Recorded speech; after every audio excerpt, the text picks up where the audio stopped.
제가 이제 중국 편을 들 필요는 없지만 제가 중국의 시진핑 우리 국가 주석님을 위해서 한 말씀 드리겠습니다. 국가 이미지를 위해 힘쓰세요. 딴 거 말고.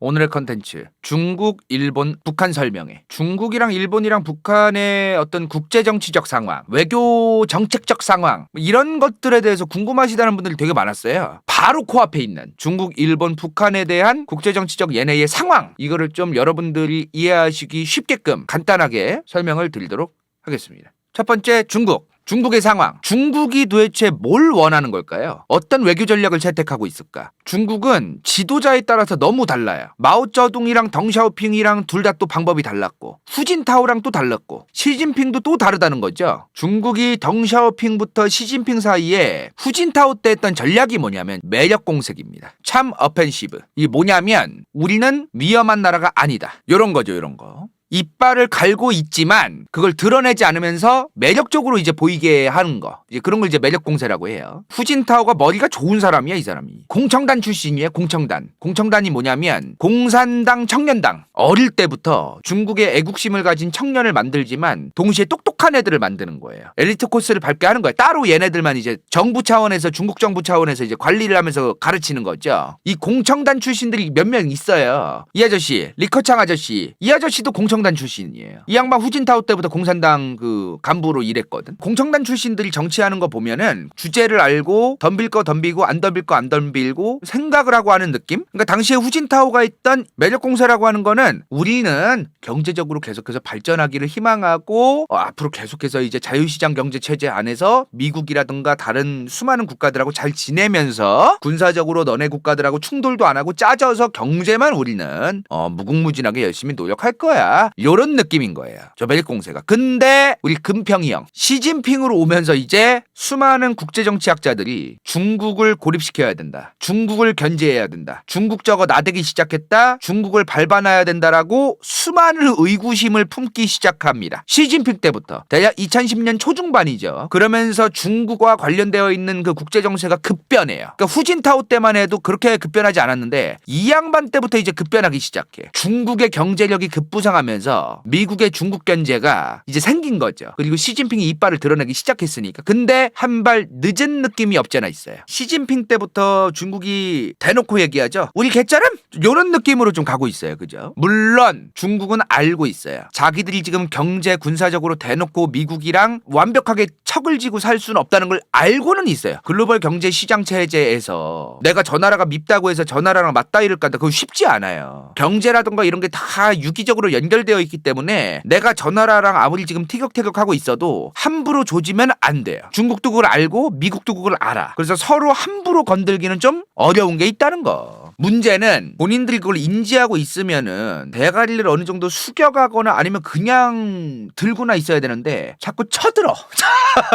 자꾸 이제 머가리를 그냥 들고 있는 게 아니라 쳐들어 그냥 끝까지 그냥. 근데 이게 왜 그러냐면은 미국이 계속 중국이 대가리를 쳐들게끔 어그로를 끌어요. 지금 예컨대 대만 문제, 홍콩 문제, 신장 위구르, 티베트 문제가 이게 오늘 내일 얘기가 아니에요. 이미 몇십 년 전부터 있었던 얘기예요. 근데 이게 오바마 정부 때는 이런 문제 가지고 그렇게까지 막 얘기 많이 나오고 안 그랬거든요. 근데 갑자기 트럼프, 바이든 와가지고 계속해서 얘기가 많이 걸고 넘어지는 거죠. 이게 왜 새삼 요 몇 년 사이에 저게 계속 지금 등판하냐는 거지. 언론사라던가 이런데 말 안 들으면 이제 건수 잡히는 거죠. 저게 지금 2019년부터 홍콩 민주화 시위가 시작되죠. 마침 트럼프 때 아닙니까? 미중 무역전쟁이 한창일 때예요. 건수 잘 잡힌 거야. 저게 미국에게는 너무나 좋은 건수. 대한민국에서 꽤 많은 사람들이 지금 대만, 홍콩, 신장 위구르, 티베트 이슈를 알게 됐죠. 지금 간다요가 대학 다니던 2010년 초반만 해도 저게 뭔데 하는 사람들이 태반이었어요. 고작 10년 전만 해도. 지금 너무나 많은 사람들이 알잖아요. 그죠? 중국은 사실 이빨을 계속 속으로는 갈면서 겉으로는 대가리를 숙이고 미국이랑 잘 가려고 했었어요. 잘 가려고 했었어. 왜? 아까도 얘기했지만 미국도 그렇고 중국도 그렇고 지금 경제적으로 유기적으로 엮여 있는 게 많거든. 서로 건들면 안 돼요. 그래서 지금 미국의 스탠스는 뭐냐? 미국이 지금 중국을 강력하게 견제를 하고는 있는데 한편으로 미국도 중국의 경제가 망하는 걸 원치는 않아요. 전 세계에서 지금 미국 채권과 달러를 가장 많이 보유한 나라가 어딥니까? 중국이요. 근데 이런 나라랑 지금 미국이 맞다이를 까고 싸운다? 둘 다 자폭입니다. 서로 자폭이에요. 중국은 지금 왜 저렇게 이상한 짓을 하고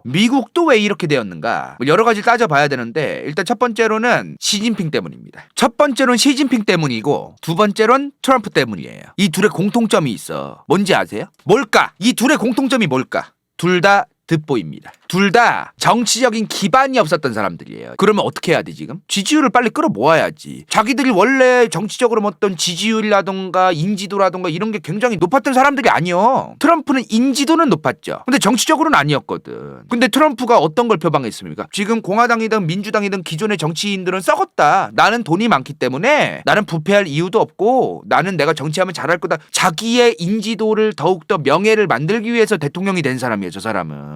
아메리카 그레이트 어게인 뭐 얘기하는데 솔직히 그건 좀 개소리고 트럼프가 대통령 됐을 때 오히려 미국에 안 좋아진 게 굉장히 많아요. 국제정치적으로. 이건 이견이 없어지는 이견이 국제정치학자들 사이에서 트럼프가 동맹들을 파괴하고 동맹들하고 사이가 안 좋아지게 만들어가지고 미국이 중국을 견제하는데 오히려 좋아진 게 하나도 없어요. 그러니까 저 양반이 지금 했던 행동들을 보면은 오로지 본인의 어떤 그 인지도라든가 지지율이라든가 이런 거에 좀 더 중점이 맞춰진 정책들이 많았다는 거지. 시진핑은 뭐요? 이 사람도 득보였어요. 이 사람 주석 되기 전에 이 사람 누군지 아셨던 분이 있어요? 없잖아.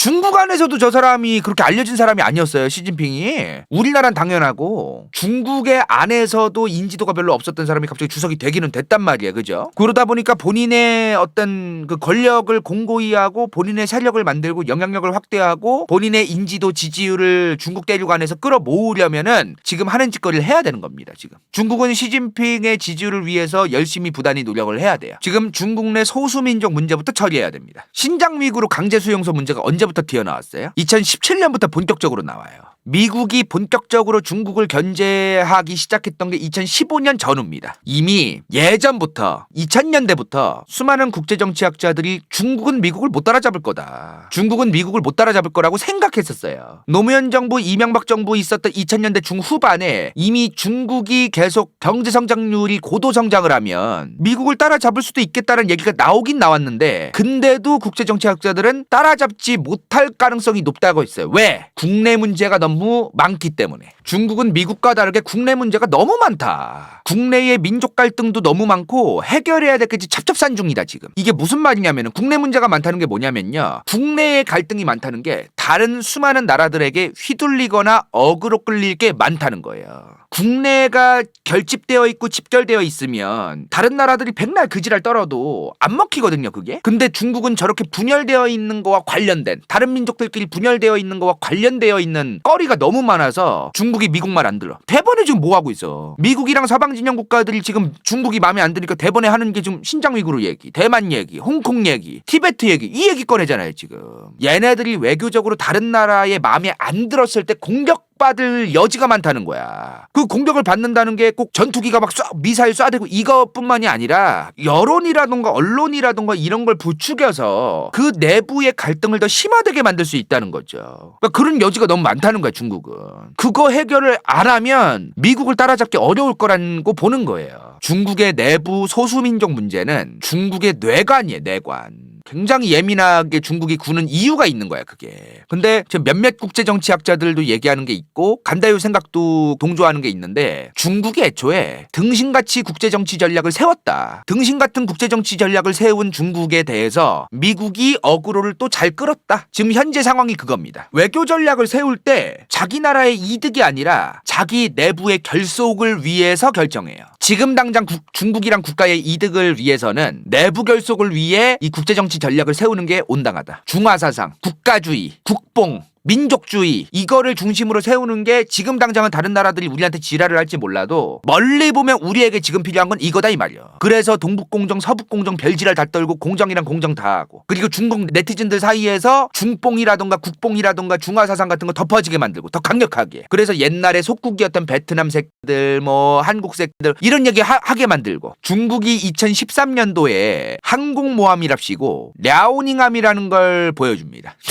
기가 찼어 나는. 중국 야오닝함이에요. 이게 디젤로 가는 항공모함이거든요. 뭐 있으나 마나야 솔직한 얘기로 지금 디젤로 가는 항공모함이면은 지금 운용이 좀 어려워요. 물론 할 수는 있겠는데 애매해요. 이거를 굳이 2013년도에 보여줍니다. 시진핑이. 안 그래도 당시에 중국의 고도성장 얘기가 나오고 어떤 중국을 지금 견제를 할까 말까 미국 당국자들도 지금 결정을 애매하게 하고 있는 상황에서 굳이 구태여 저 야오닝함을 뭐하러 보여줘요. 우리는 개쌤? 우리는 항공모함이 있음? 우리는 여기서 국내 정치와 국제 정치가 서로 충돌할 때가 정말 많구나라는 걸 알 수 있어요. 시진핑이 사실상 중국 공산당의 최고 지위가 생긴 게 2012년 11월 15일부터입니다. 이미 2012년 11월 15일에 중국 공산당 국가 군사위원회, 중앙군사위원회 주석을 달아요. 이게 무슨 말이냐면 이것 좀 이해하고 넘어갑시다. 그러면 중국은 세 가지의 권력 구조가 있어요. 중국의 국가 주석 자리가 있고, 중국 공산당 중앙위원회 총서기 자리가 있고, 중국 공산당 중앙군사위원회 주석이 있어. 이 세 가지. 근데 이 세 가지 중에 중국 공산당 중앙군사위원회 주석만 먹어도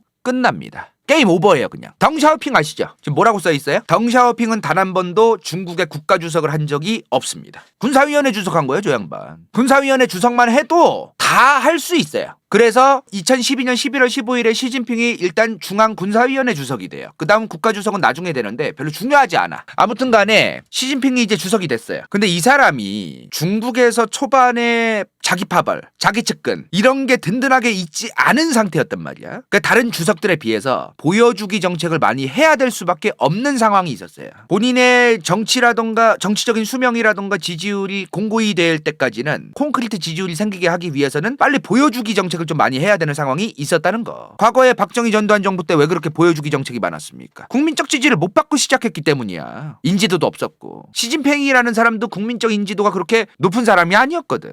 시진핑이라는 인물은 지금 자기가 주석 자리에 올라가고 자기 지지율을 위해서 과시를 하고 이런 것들을 국민한테 보여줘야 되는 게 있었던 거죠. 그러면서 굳이 구태여 이런 것도 보여주고 별짓을 다 합니다. 그리고 중국몽 드립도 치죠. 굳이 안 꺼내도 될 말들을 계속 꺼내는 거야, 이 양반이. 미국이랑 서방 진영 국가들이 중국을 견제할 명분들을 자꾸 만들어주는 거야. 지금 뭐야? 시진핑이 자기의 지지율을 위해서 하는 행동들이 서방 진영 미국 같은 국가들 입장에서는 견제의 명분이 생기는 겁니다. 신장 위구르랑 홍콩 대만 문제까지 최근에 터졌던 이슈가 대부분 2017, 18년도예요. 대부분의 문제의 시작은 시진핑의 집권부터입니다. 후진타오 때만 해도 미중 관계는 역사상 유례없는 공존의 시대였어요. 유례없는 공존의 시대. 그렇게 사이 좋을 때가 없었어, 둘이. 그 어떤 언론에서도 뭐 미국과 중국이 서로 또 뭘 싸우고 연병을 하고 거의 없어서 그런 얘기가. 시진핑 집권하자마자 지금 야오닝함만 보여준 게 아니죠. 11월 25일에 그 총서기가 돼요. 중국 공산당이. 그리고 딱 15일 뒤에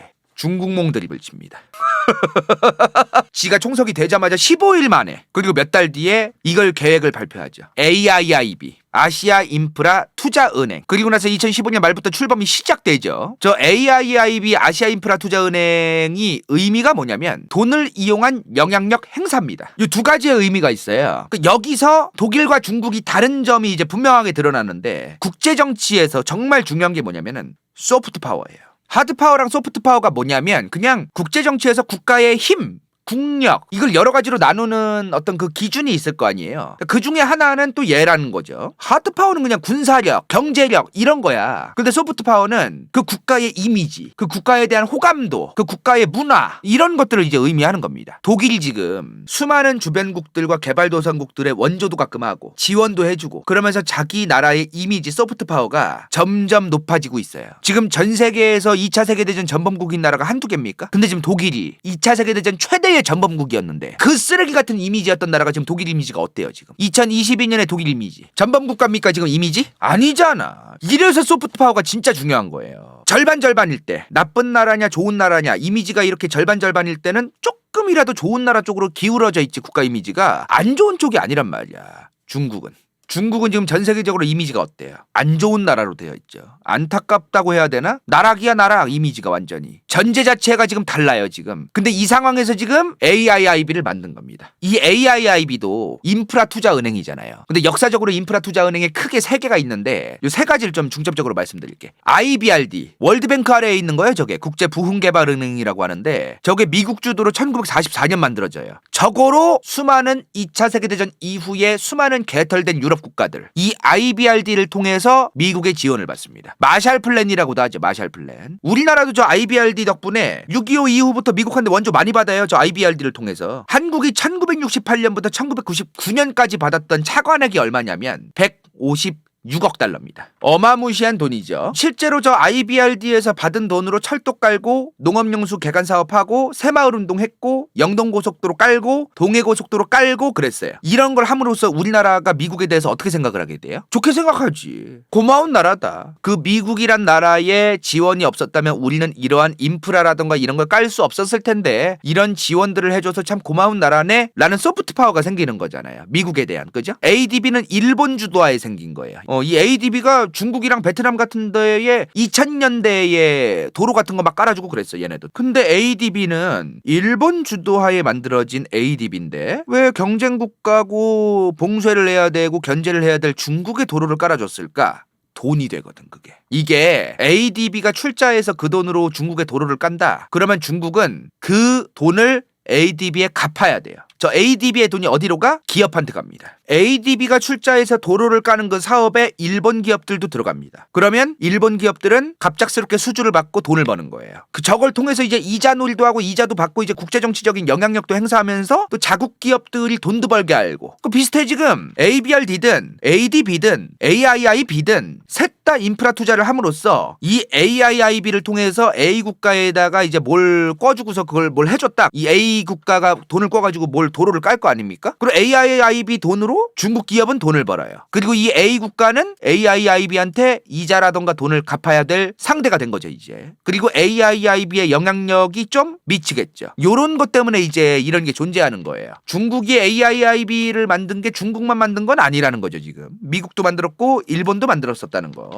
그래서 이 AIIB가 중국몽이랑 함께 가는 겁니다 지금. 중국몽이랑 1대1로를 저 AIIB를 이용해서 이제 같이 좀 하려고 하는 게 있다는 거죠. 지금 AIIB 은행에 자금 대준 나라들 있어요. 우리나라도 들어가 있는데 저 AIIB 생긴다고 했을 때 최초로 우리 투자할게요 돈 넣을게요 했던 나라가 어딜까? 영국입니다.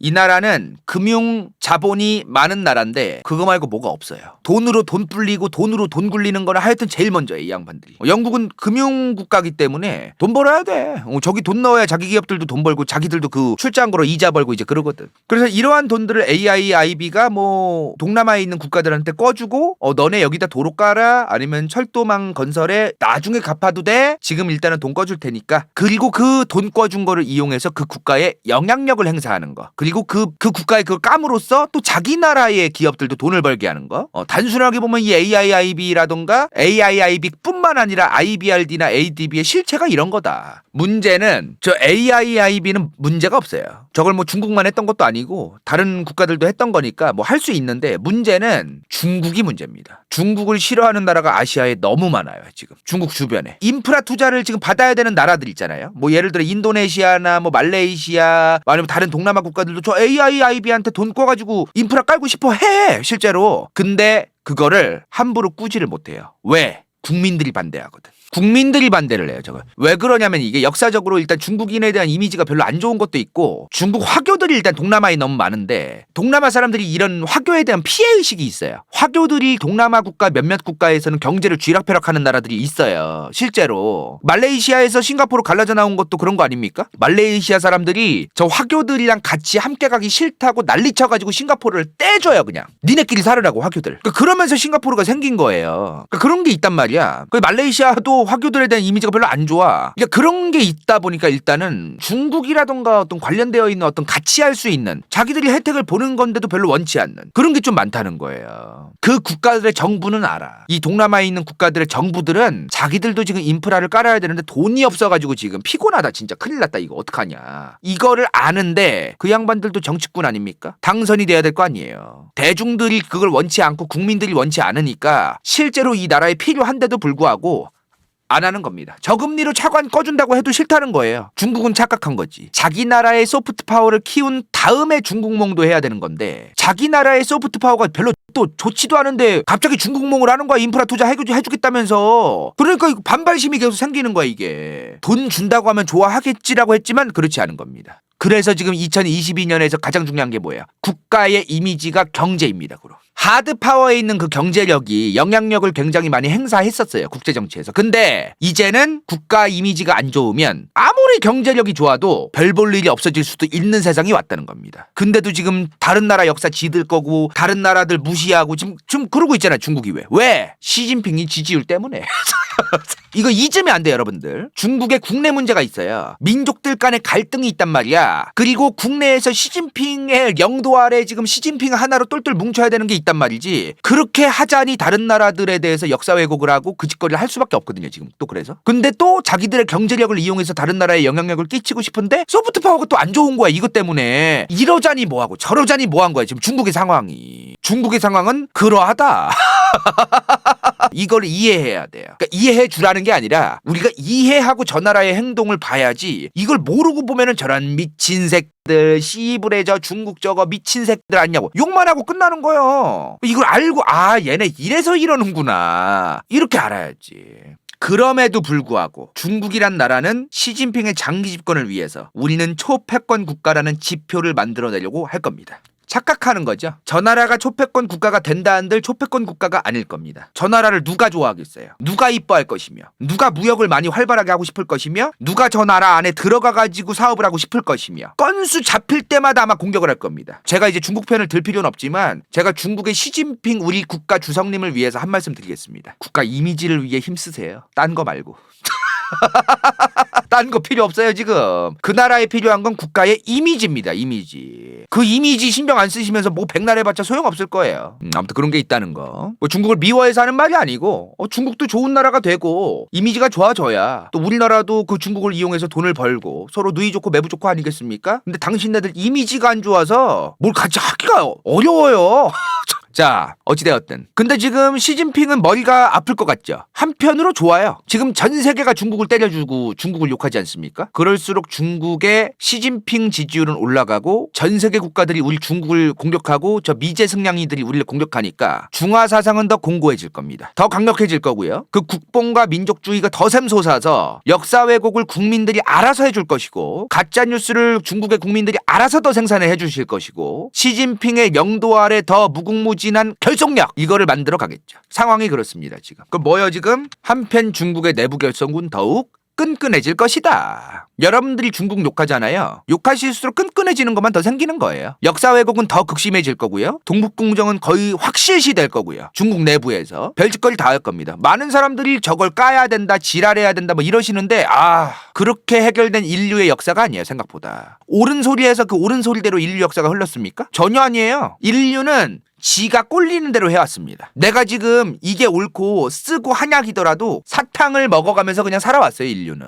인류의 역사는 무조건 그쪽으로 갔어. 단 한 번도 한약 빨면서 쓴데 어거지로 먹으면서 온 역사가 아니야. 인류의 역사는. 나는 논리적으로 중국인들을 이제 설득하기 위해서 이제 논리적으로 중국 여러분, 이거는 종북공정이고 이건 서북공정이고 이건 이런 왜곡이 있습니다. 그 얘기하면은 중국 사람들이 그렇구나, 앞으로 머리를 고쳐 먹을게, 이럴 것 같아요. 이 개새들, 니들이 역사 왜곡을 한 거지, 니들이 뭔데 남의 나라 역사를 간섭하고 씨부래. 우리는 위대한 중화 민족이고 중화 사상 역사인데 100%요? 100%? 그렇게 될 것 같아 그게? 자, 여기까지 이제 중국의 상황을 좀 알아봤는데, 자, 그럼 여기서 중국이 한국이란 나라를 어떻게 바라보고 있을까? 중국에게 한국이란 나라는 별로 신경 쓰이지 않는 나라입니다. 이번 영상이 볼만했다면 좋아요와 구독, 재미없었다면 이건 재밌을지도 몰라.